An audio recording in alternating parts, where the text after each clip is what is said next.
नमस्कार, आप सबका स्वागत है सबका क्रिकेट प्रेडिक्टर में, क्रिकेट के सुपर एक्साइटिंग शो में। यहाँ पे हमारी नज़र होती है हर गेंद, हर रन, हर विकेट पे। मैं हूँ अनंत कौर और आज हम बात करने वाले एक ज़बरदस्त मैच के बारे में जो कि होगा चेन्नई सुपर किंग्स और कोलकाता नाइट राइडर्स के बीच में। लेकिन उससे पहले कल के मैच की बात कर ले, जहाँ पे हमने देखा बेंगलुरु के चिन्नास्वामी स्टेडियम में आरसीबी का मुकाबला था दिल्ली कैपिटल से और दिल्ली के शेरों ने तूफान ला दिया। आरसीबी ने बनाए 163 रन, जहाँ टिम डेविड और फिल सॉल्ट ने थोड़ी चमक दिखाई, लेकिन दिल्ली के गेंदबाजों ने बुझा दी आरसीबी की रोशनी।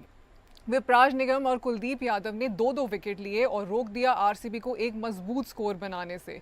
फिर आया केएल राहुल का क्लास शो, 93 नॉट आउट और उनके साथ थे ट्रिस्टन स्टब्स और ये काफ़ी रोमांचक मुकाबला रहा।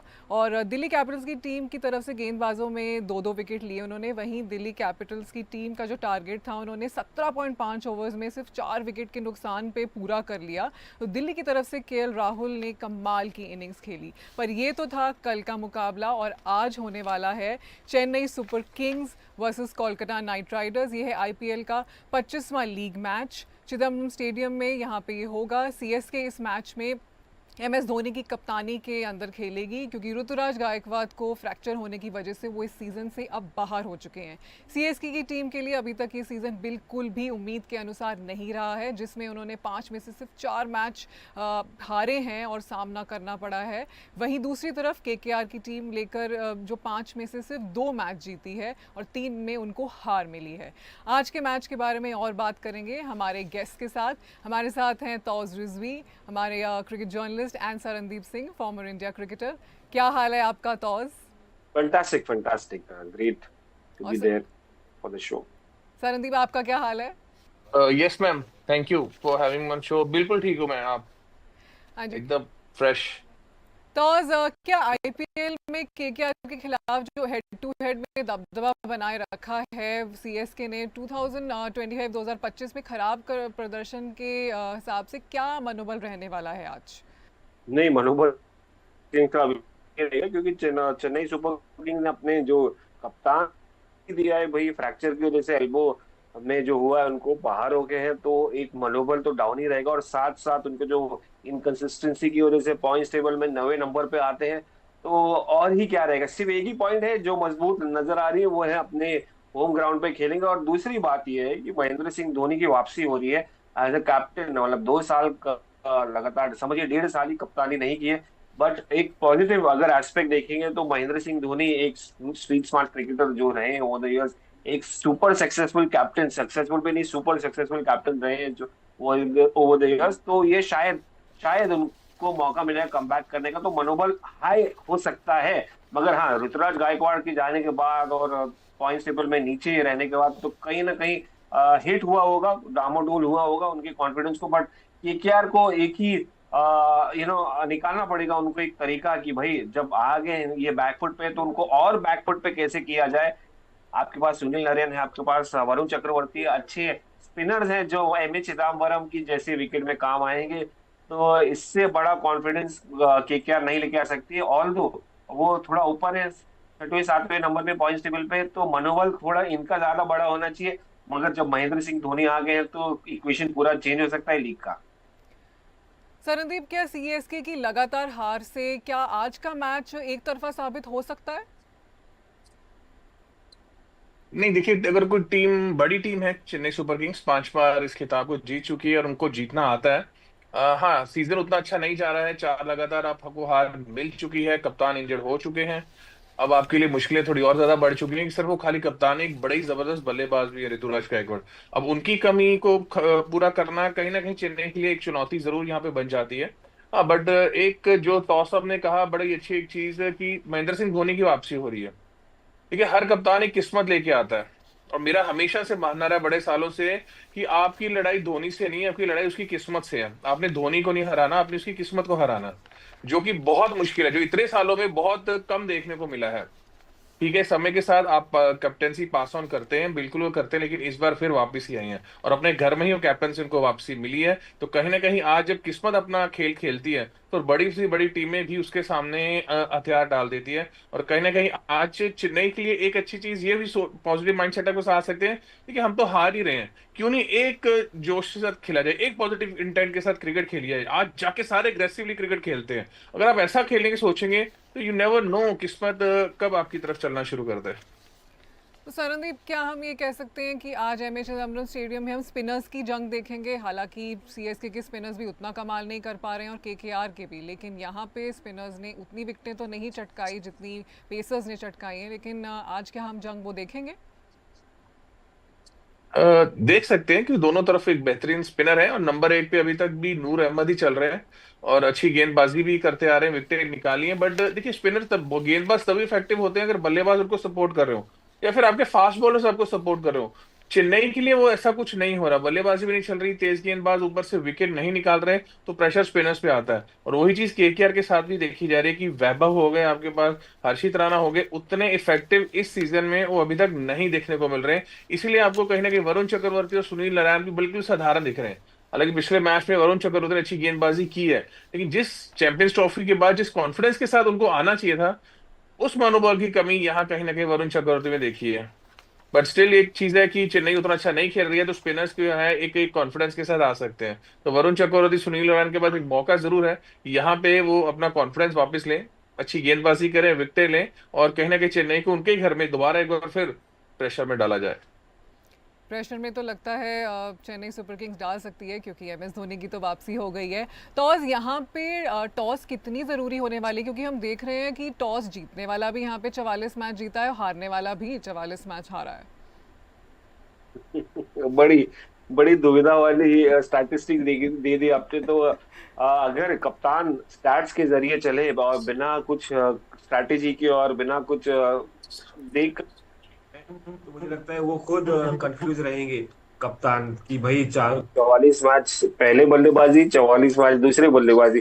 तो कहीं ना कहीं मुझे लगता है कि एक ये एस्पेक्ट होगा कि भाई जो टीम, देखिए ह्यूमिड कंडीशंस है, फैक्टर भी है। तो और चेन्नई चेन्नई की बात करेंगे तो चेन्नई में definitely dew plays a big role.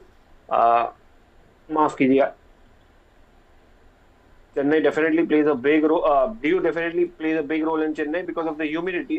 तो कहीं ना कहीं दोनों अटैक के पास स्पिनर्स हैं जो यू नो आरा नहीं मिले, ग्रिप नहीं मिल पाए गेंदबाजी की, और फास्ट बॉलर ज्यादा इफेक्टिव हो। तो कहीं ना कहीं मुझे लगता है कि दोनों टीम कोशिश करेंगी कि टॉस जो जीते वो चेस करे रादर देन। और आपने देखा चेज में भी ये सीजन कुछ खास नहीं रहा है, टीम चेज नहीं कर पाई अगर 200 के ऊपर टोटल रहा हो। मगर कल आपने देखा कि टीम 150 160 चेज कर ली है। तो आपको 180 के नीचे रखना पड़ेगा अगर आपको सक्सेसफुल चेज करना है। 200 के ऊपर, 220 के ऊपर मुश्किल हो जाता है, क्योंकि प्रेशर भी हो जाता है चाहे कंडीशंस कैसा भी हो। तो मुझे लगता है कि टीम, अगर आप में कुवत है, आप में एबिलिटी है कि आप 180 190 के नीचे रख रहे हैं, 200 के नीचे रख रहे हैं और चेज कर सकते हैं, तो आप सेकंड बैटिंग करें। नहीं तो अगर आपको भरोसा नहीं अपनी चीज पे, अपनी गेंदबाजी पे, तो आप पहली इनिंग में बल्लेबाजी कीजिए और 200 के ऊपर पहुंचाइए टोटल, और जीत का हप्पा जैसे ट्रेंड रहा है वो हासिल कर लीजिए। आज कुछ तो रिकॉर्ड बदलेगा, कुछ 44 से तो 45 ज़रूर होगा। सरनदीप, हमने धोनी का रिकॉर्ड देखा है बतौर कप्तान जो रहा है। कुल मैच जो उन्होंने खेले हैं बतौर कप्तान 226, जीत 133, हार 91। और जो उनका बैटिंग रिकॉर्ड रहा है वो भी रन उन्होंने जो बनाए हैं 4660 और अर्धशतक 22। तो कप्तान बनने पे आज कैसे रहने वाला है उनका, जो अब पूरे सीज़न में जो आज से वो शुरुआत करेंगे अपने कप्तानी की? देखिए, महेंद्र सिंह धोनी को कुछ सोचने की जरूरत नहीं है, उन्हें किसी स्टैट्स की जरूरत नहीं है। वही कैसा है, इतना ज्यादा कि धोनी को सोचने की जरूरत नहीं पड़ती। सिर्फ ये होता है कि टीम किस चलाएंगे, टीम किस तरह से, टीम का कॉन्फिडेंस में पे जो उसे कॉन्फिडेंस को ज्यादा पर लेके आए, क्या खिलाड़ी कि आज वो किस तरह से बेहतर है, निकले तो ठीक है, रेखा को करने भी ऊपर ये लगाई, बल्ले से रन भी निकले, भी कुछ ऐसा करना पड़ेगा स्पिनर्स हो। धोनी को नंबर 4 और 5 बल्लेबाजी करने आ सकते हैं, आगे बड़ी करेंगे, फायदा भी जरूर मिलेगा। अब मौका है, जो तैयार है, पिछले 1-2 साल धोनी नहीं दिख रहा था, आज वो मौका है। आज एक इंजरी हुई है, क्या कुदरत का एक नियम होता है कि अभी एक इंजर्ड हुआ है, धोनी को वापसी मिली है अपने ही घर में आज कैप्टनसी, तो आज कुछ ना कुछ कमाल वो करके दिखा सकते हैं, क्योंकि पिछले मैच से एक काफी कॉन्फिडेंस दिखा था उनके अंदर। वो जिस तरह से वॉक करके अंदर आ रहे थे ना, वो चाल में पता चलता है कि नहीं भाई ये अब कुछ ना कुछ करने जा रहा है, इस समय इस दिमाग में कुछ ना कुछ चल रहा है, और सिर्फ चीजें परिस्थितियां ठीक होने की वेट हो रही है कि थोड़ा सा किस्मत अगर आपका साथ दे तो फिर आप आज के मैच में कुछ ना कुछ कहर तो धोनी ढाएगा जरूर। किस्मत की ज़रूरत तो ज़रूर है सीएसके को, क्योंकि यहाँ पे पलड़ा ज़रूर बदलना चाहिए। टॉस कोलकाता और के अनुभवी सलामी बल्लेबाज क्विंटन डिकॉक चेन्नई के तेज़ गेंदबाज खलील अहमद के खिलाफ आमने सामने के मुकाबले में हावी रहे हैं। चेन्नई और कोलकाता के बीच में होने वाले इस मुकाबले में खलील और कॉक की प्रतिद्वंद्विता के क्या मोड़ ले सकती है? नहीं, खलील मुझे तो बड़ा इम्प्रेस किए ये सीजन, जिस तरह से डाल रहे हैं, अच्छी गेंदबाजी कर रहे हैं। काफी मेहनत की है लास्ट के 2-3 सालों में, इन्होंने इम्प्रूवमेंट लाया है जो होना चाहिए एक्चुअली क्रिकेटर का। But Quinton de Kock is an experience customer, काफी सालों से खेल रहे हैं, रिटायरमेंट भी ले लिया साउथ अफ्रीका से, he can focus on T20 cricket, professional cricket. तो देखिए, अटैकिंग बल्लेबाज है क्विंटन डिकॉक, और खलील अहमद मैं भी कहूंगा कि अभी भी वो लेवल नहीं पहुंचे, क्योंकि इंडिया की स्क्वाड में अंदर बाहर करते रहता। मगर एक बात यह है कि उन्होंने टीम मैनेजमेंट चेन्नई की उनका कॉन्फिडेंस हासिल कर लिया, इसलिए वो लगातार टीम में रह रहे हैं। मतलब उनको अभी भी रिस्पेक्ट है, वो ट्रस्ट है, फैक्टर वही लेके आते हैं जो इम्पोर्टेंट होता है। कप्तान का फेथ जो होता है वो बड़ा इंपॉर्टेंट होता है क्रिकेट में। तो चाहे ऋतुराज हो, चाहे या शायद महेंद्र सिंह धोनी है, वो फैक्टर लेके आ रहे हैं। तो एक अच्छा कॉन्टेस्ट दिखेगा, क्योंकि Khaleel Ahmed will start with the new ball, एक नई गेंद की शुरुआत करेंगे, अंदर बाहर दोनों करते हैं, स्विंग दोनों तरफ। और अच्छी बात यह है कि वो आगे पिच करने लगे और लीवर्ड कम डालते हैं, which is something very good about him as a bowler this season.